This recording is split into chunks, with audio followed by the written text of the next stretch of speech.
Before I tell you what it is that we do here and how we do it, I'd like to give you a little bit of history on tattooing. So if you can follow me on in. This here is F.W. Liberty's tattoo box. He tattooed in Scully Square, Boston, him and his 5 brothers. I picked this up years ago in Massachusetts. And inside is a varying different amounts of tattoo machines that were used back in the day. We have the Bill Jones Roundback. We have the Bill Jones Squareback. During World War II, when metal was pretty scarce because they were using it during the war effort, Bill Jones made a machine out of Bakelite. And this was called the Jonesy War Machine. This is your artist's straight razor. And he would shave the hair off you with this before he put the stencil on. This is a pretty interesting card. This is also from the Liberty collection.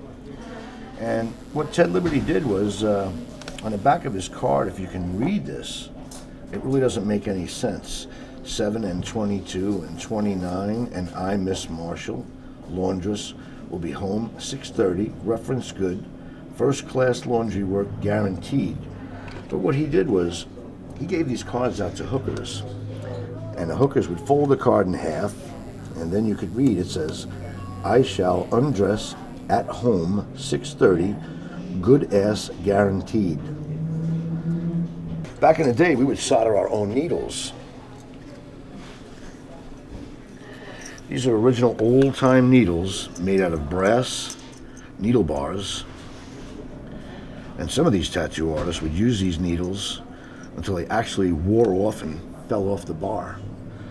They felt that after 15 tattoos or so, the needles were getting good. If you want to come back down here, I'll show you some stuff as we go through the drawers. And then tattoo artists, they were always cheap. So here's your little razors, the safety razors. This thing here was a razor sharpener. You would put the razor in there, you would crank this, it would spin around, and would get automatically sharpened, so they could reuse these razors over and over again. This is dry Fazandi tattoo pigment before it was mixed, because we all had to mix our own pigment up. You just didn't go to the store and buy it. What we have here is some original acetate stencils that the tattoo artists used back in the day. And what they would do is they would take a little scribe, they would draw their design out onto a piece of paper. They would take the plastic piece, and then they would inscribe in here, carve in here with a little awl, the image. Now once this was done, this is considered the stencil. You would take this acetate powder, black powder, which was very messy, as you can see. You would sprinkle it onto your image, and then you would take it with a little Vaseline on your client's arm. You would place this on, and you would peel it off, and then you'd have this image to work on.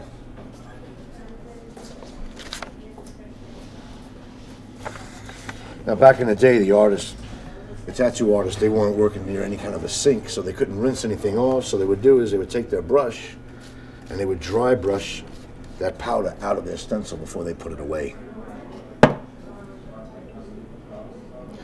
This stencil here is probably from the late 40s, early 50s. Interesting thing about this little kit, this setup here, if I can tell. The guy would set up shop. He would also sell machines, designs, pigment for other tattoo artists. And back in the day, this was long before people would solve fights with guns and everything else. They would have fist fights. People would get black eyes. So the tattoo artist would actually remove the black eyes.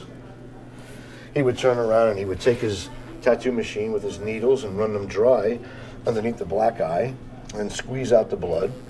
And sometimes it would actually add a leech to suck out the blood. This way you could go to work the next morning and you didn't have a black eye.